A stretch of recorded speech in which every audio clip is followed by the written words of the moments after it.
think you're at an unfair advantage here, making announcements across the province and sometimes multiple announcements a day? Well, I've been the reason there are multiple announcements in a day because I've been traveling around, including back and forth between Edmonton and Calgary, and I try to make effective use of the time, and other people can, you know, opposition parties can do the same thing if they choose. They have the same capacity to drive between Edmonton and Calgary that I do, and stop and hold a public event.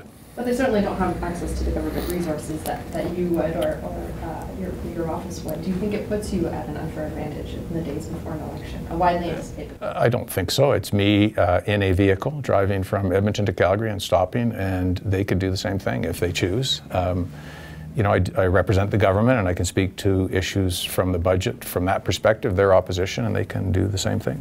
Do you think you've rejected in the past the notion of Alberta introducing legislation that would prevent these kinds of elections happening in a pre-election period?